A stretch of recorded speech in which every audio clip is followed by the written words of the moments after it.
एक शाम प्राची टीवी पर सीरियल देख रही होती है। तभी उसकी सास वहाँ आती है। अरे सीरियल में तो ऐसे मग्न है जैसे आज रात का खाना पड़ोसी आकर बनाएंगे। मुझे पता ही नहीं था आपने अपने बेटे की शादी पड़ोस में भी की हुई है। हैं? मतलब? मतलब इस घर में सारा काम बहू ही करती है, आप तो सिर्फ खर्राटे मारती हैं। अच्छा जी, फिलहाल तो तुम आराम फरमा रही हो, चलो जाओ, ये मेरे टीवी देखने का समय है। आहा, इसीलिए मुझे भगाया जा रहा है। सॉरी, अब तो बिल्कुल नहीं जाऊंगी। प्राची की इस बात पर दोनों सास बहू के बीच टीवी रिमोट के पीछे बच्चों जैसे छीना झपटी शुरू हो जाती है, जिसके बीच श्लोक भी काम से घर वापस आ जाता है। आज मेरी चूहे बिल्ली की जोड़ी किस बात पर झगड़ रही है? अरे तेरे बीवी मुझे टीवी ही नहीं देखने दे रही। अरे तुम्हारी मम्मी मुझे खाना बनाने के लिए फोर्स कर रही है। अरे वाह, ऐसे बेतुके रीजन पर तो बच्चे भी झगड़ा नहीं करते। अरे मुझे कुछ मत बोल, सब इसने ही शुरू किया है। हाँ हाँ, जैसे आप तो बहुत दूध की धूली है ना। अरे बस, दोनों चुप। प्राची जाओ, खाने की तैयारी करो। और माँ तुम छोड़ो, तुम्हें क्या बोलूं, शांति से अपना सीरियल देखो, मुझे दोबारा लड़ने की आवाज सुनाई नहीं देनी चाहिए। ऐसा बोलकर श्लोक वहाँ से चला जाता है, जिसके पीछे पीछे प्राची भी कुछ न कुछ बड़बड़ाते हुए रसोई में चली जाती है। हाँ हाँ, सासू जी को तो कुछ बोलेंगे ही नहीं, बस मुझ पर ही हुक्म चलता है, खाना बनाओ, जैसे मैं इनके घर में खाना बनाने के लिए आई हूँ। इसी तरह शाम बीतती है और रात को श्लोक और प्राची की सास खाना खाकर सोने चले जाते हैं, लेकिन प्राची गुस्से में कुछ खाए बिना काम में ही लगी रहती है। इस घर में किसी को घंटा फिक्र नहीं पड़ता, मैं खाऊं या भूखी रहूं। प्राची कुछ देर के लिए रसोई से बाहर जाती है और जैसे ही वापस आती है तो वहाँ दूध का भरा ग्लास देखकर हैरान रह जाती है। फिक्र पूरी है, बस दिखाना नहीं है। प्राची दूध पीकर सोने चली जाती है और अगली सुबह एक बार फिर सास बहू का कार्टून नेटवर्क स्टार्ट हो जाता है। ये तुमने ही किया है। अरे अजीब जबरदस्ती है, मैं बोल रही हूँ मैंने कुछ नहीं किया। दोनों ने मिलकर पूरे घर को पागल खाना बनाया हुआ है।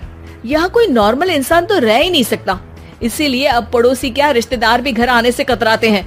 और सुन बेटे, तू भी चंगा, तेरी माँ भी चंगी, तेरी बीवी भी चंगी, रिश्तेदार। हाँ जी, आपको नहीं पता क्या, गंगाधर ही शक्तिमान है, रिश्तेदार ही। हाँ हाँ, बस समझ गया। कभी जानवरों जैसे लड़ेंगी तो कभी जुगलबंदी करेंगी। भाई मैं आप दोनों के बीच में नहीं फंसना चाहता। सास बहू की इस मनमौजी जोड़ी से परेशान होकर श्लोक अपना सिर खुजलाता वहाँ से चला जाता है। चलो अब मैं भी कीर्तन में जा रही हूँ।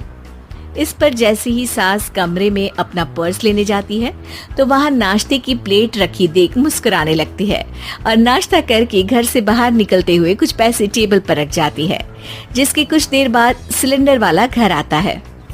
ओ मोरी मैया, मैं सिलेंडर के बारे में तो बिल्कुल भूल ही गई थी। घर खर्च के सारे पैसे भी मम्मी के पास है और श्लोक से बोला तो उल्टा 4 बात सुनाएंगे। प्राची ये सोच ही रही होती है कि अचानक उसका चेहरा चमक उठता है और वो घर में आकर इधर उधर देखने लगती है। तभी उसकी नजर टेबल पर रखे पैसों पर पड़ती है, जिन्हें वो सिलेंडर वाले को दे देती है। ये सब श्लोक देख लेता है।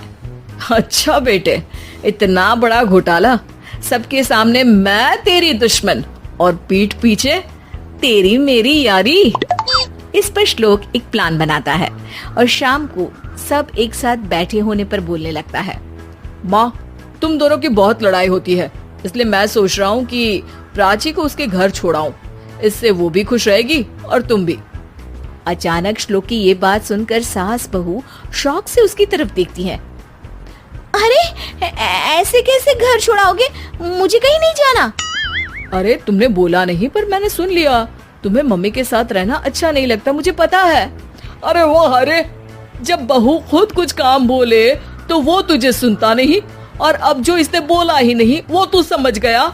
जब उसे नहीं जाना तो फिर जबरदस्ती क्यों कर रहा है? अच्छा, फिर आपको मौसी के घर छोड़ाता हूँ, बस अब आप दोनों एक घर में एक छत के नीचे नहीं रह सकती। मैं इस टॉम एंड जेरी की जोड़ी को और नहीं झेल सकता। है? ऐसे कैसे नहीं रह सकते? तुम्हें इतनी दिक्कत है तो तुम्हारा बोरिया बिस्तर पैक कर देती हूँ, लेकिन मम्मी जी कहीं नहीं जाएंगी। बिल्कुल यही सुनना था मुझे।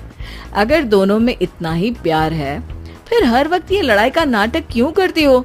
देखा मैंने कैसे माँ किचन में दूध रखती है और तुम उनके लिए कमरे में नाश्ता रखती हो, और कैसे वो पहले ही तुम्हारी दिक्कत समझकर घर में पैसे रखकर बाहर जाती है। अरे भाई, इतना ड्रामा तो डेली सोप में भी नहीं होता जितना तुम दोनों ने इस घर में फैलाया हुआ है। तू हमें टॉम एंड जेरी बोलता है ना, तो याद कर वो दोनों भी एक दूसरे को बाहर वालों की बुरी नजर से बचाने के लिए हमेशा सबके सामने लड़ते थे, लेकिन अकेले में दिक्कत के समय मदद भी तो करते थे। बस हमारा रिश्ता भी कुछ ऐसा ही है। और वैसे भी अगर सास बहू में तू मैं नहीं होती तो दुनिया वालों को कहानियां कैसे मिलेंगी?